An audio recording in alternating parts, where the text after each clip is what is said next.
Today is February 14th, 2023. Been a rough couple days. Um, the other night, they were outside my new client's home, and they were saying stuff in the dark.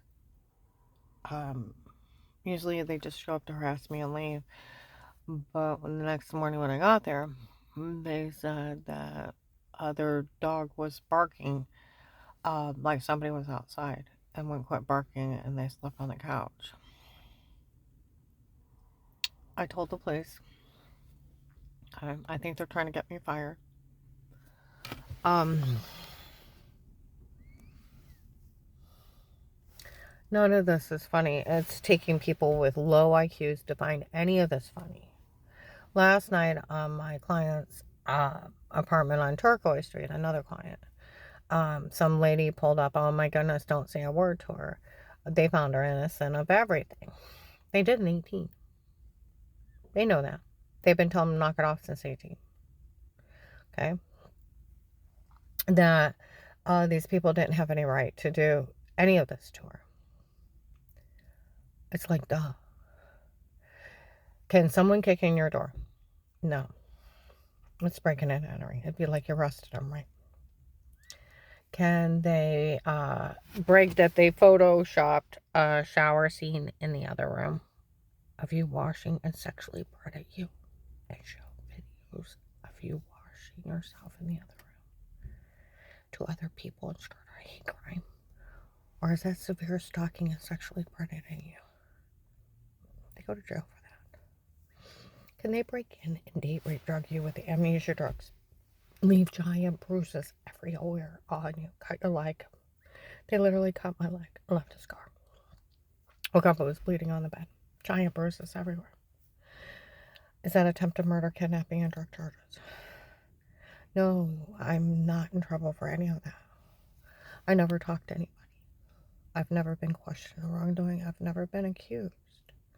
I've never been prosecuted. No, they didn't have a right to break in my private home and stalk me, photoshopping and sexually predating me and watching me in the shower and in the bathroom. Is disgusting.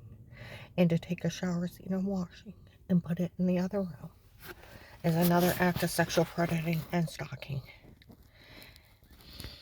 And then to break in and use date rape drugs on me, amnesia drugs, so I'm sleepwalking for hours. And then they're supposed to told me to say weirdo stuff, whatever. And I had giant bruises, throwing up, dizzy, and didn't know what happened to me. Am I in trouble for being these vile people's victim? No. It's like, where on earth would you find any of that funny? This was way out of hand when it started. Okay? And then let alone these people are stupid enough to break tape and audio in stores that they did it to me. The shower scene, the date rape drug, and then causes hate crime. Okay? This morning I got to work at my other new client. Some guy's off where I can't see him. I heard they were out here. I told them to stay out. They don't need to come out. Say stuff to her. Who is he? I don't know these people. One guy admitted that he was the one that was where I'd wake up in a fog haze and I would see a man walk through the fog haze, lay down next to me, roll over towards him. Felt safe in his arms. And the room would go black. I couldn't see his face for the fog haze. That was one of them raping me. Okay? That was one of them raping me. He was outside mocking me that it was him. He had no right breaking in my private home. Injected me with a vile amnesia drug. And then violently beat me. Under drugs. And people make fun of me for this.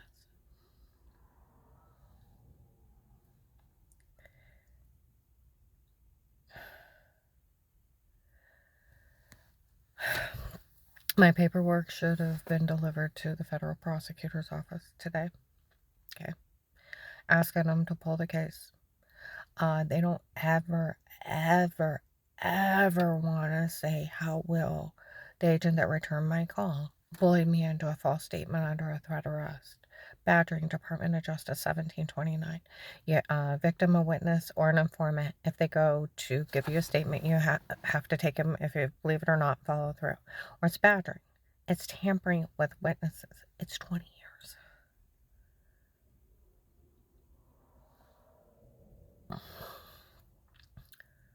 Let alone, I was trying to report what happened at Huntington Bank, and the mail banker screaming at the Pizza Hut lady for getting paid to stalk me, and then them walking off with a tall white guy with the black hair that just threatened to knife me, and I just got away from him.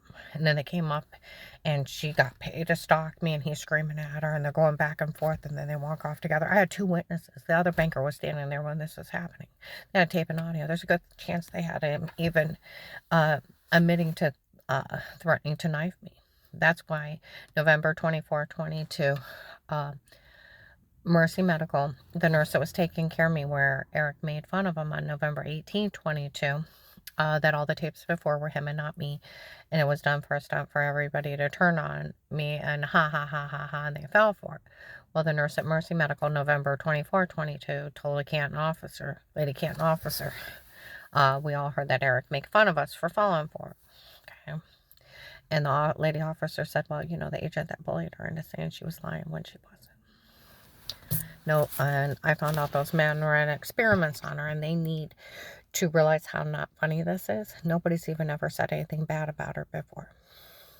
It's actually not bad. Okay?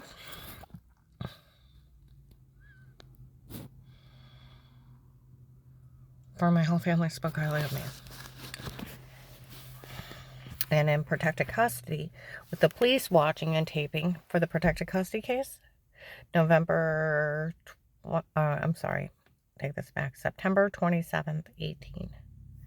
Or the 28th of 18. September 27th or 28th of 18. It started carrying around the house. Officer had talked to Dave about the threats on my life per requirements of the Department of Justice. Police and agencies can only be in a home under a threat of life, and they have to speak to everyone before they start, or it's abuse and misconduct and goes to the right of privacy, illegal search and seizure. They can never look or listen. Even Officer Reinhardt Louisville said it. Portage County Sheriffs, Massillon Police, and then on the Department of Justice. You can't just kick in somebody's door. It's entrapment. You have a right to privacy. You have a right to remain quiet, a right to a fair court trial, bail, and bond, a right to an attorney to represent you, and a right not to be mistreated. You have a freedom of speech. And then that agent bullying me into, was there a camera above you when that guy threatened to knife you? And I'm like, I don't know. Well, I can't find it on camera. I'll put you in jail. You either say it, I'll arrest you. He can't talk to me that way. Like a Tuscarora sheriff said, you can never tell anybody not to believe somebody and not to help them. You go to jail for that. Okay? If you don't say it, I'll put you in jail, and then bully me till I said what he wanted, and then laughed at me, then made me plead for my life, then listed me informant because he's going to steal all the money. And then if you tell someone, unless you're crazy, no one can help you. He can't put a gag order on me. He's not a sitting judge. He was theoretically trying to bully me into staying quiet because he was going to steal that money. Because he was into a debt to those drug dealers from Florida, the Gentlemen's Club from Florida that was here. They were all over Massillon, Louisville, North Canton, Streetsboro, Ravenna, Warren. Wherever I went, they were everywhere. They even breaked inside Walmart 62. They were part of it, and they were from a Gentlemen's Club in Florida. Okay. All right.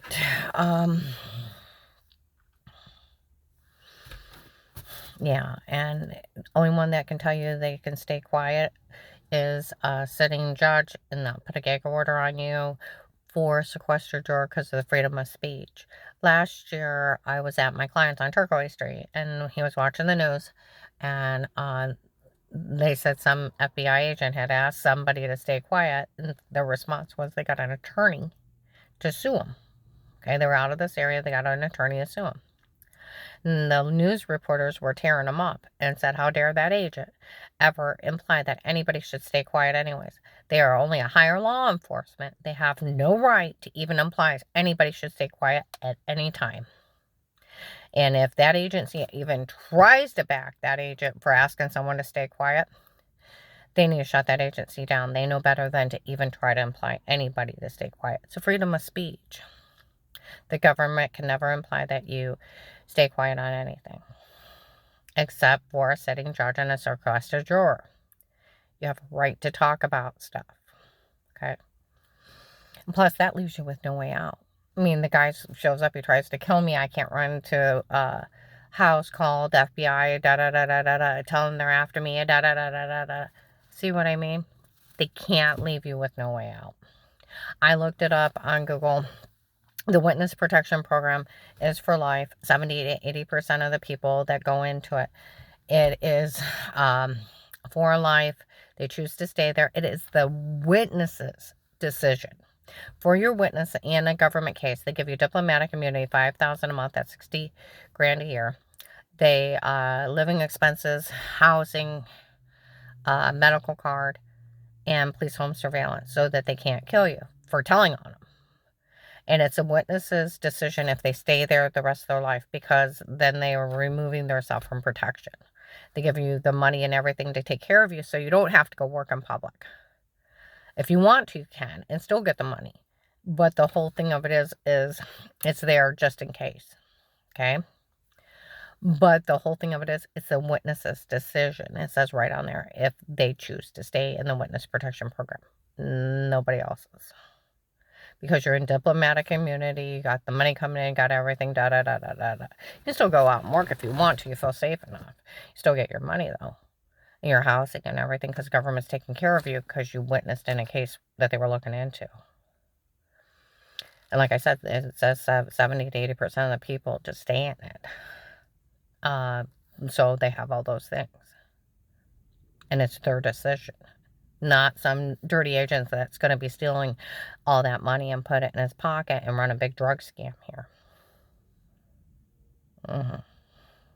He's in it with those gentlemen club from Florida. What's really not funny, if people would have helped me in 18, 3 girls have been taken. They said it's from the drug traders out of this area coming up here. And that they are, they've stolen 3 children. One of them's my house manager's niece.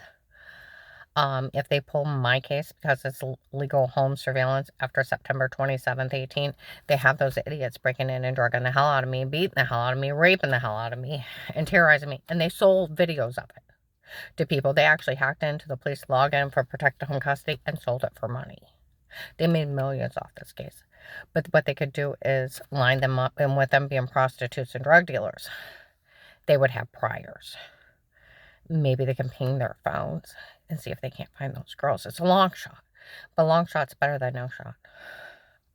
Because at least 3 girls are missing. Another set of family that is missing from the case. There was an Asian lady that showed up, said her husband died during the gunshot night where I had to hide not to get killed. Her and her family followed me around till March of last year. And she's gone, and so is her children. I don't know if they've taken them too. This is where people run around making fun of me for trying to get people help. Saturday, I was in Walmart 62 getting my hair done. Lady came in and said, I heard she's been trying, I found out that she's been trying to get help down here for a long time. And all these people run around making fun of her. Nobody's helped her. And now people's children are missing. Nobody better say a word to her. Well, last night I left my client, I walked outside my clients, and some lady is out there and said, oh my goodness, they found her innocent of everything, and said those people had no right to do any of this to her. Don't you dare say a word. Well, Saturday, the one guy I talked to, I had told him what happened to me, and he's like, when we went and met for dinner, he said, you told me what happened to you. I know somebody who knows somebody who deals drugs. He said, I went to him. I asked him if they knew what was going on. They're clear across the state. He said, yeah, they actually did. He said, they said that you didn't know that agent was in debt to that drug dealers. And he was willing to let them hurt you in front of people until he got up enough money to pay him. You said they stole $300,000 from your case? I said, yes. He said they said that's a sweet spot between 100 and 300,000 is a major drug shipment. And he paid them off, and they ordered new drugs, and that's why they moved on. Now, they're grabbing children in this area and human trafficking. They went after my DM, the guys in the big truck that follow you and harass you. She got away from one, and they followed her into the store. They're the ones that are in the Walmart with the earbuds talking to each other.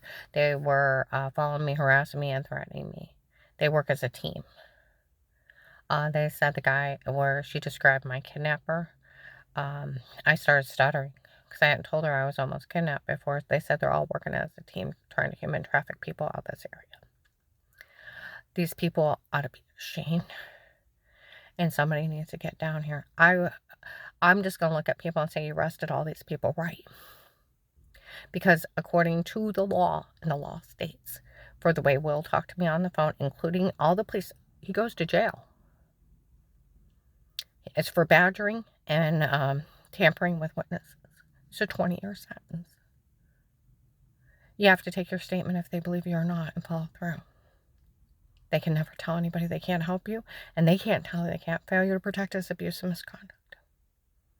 And they can never tell you to stay quiet.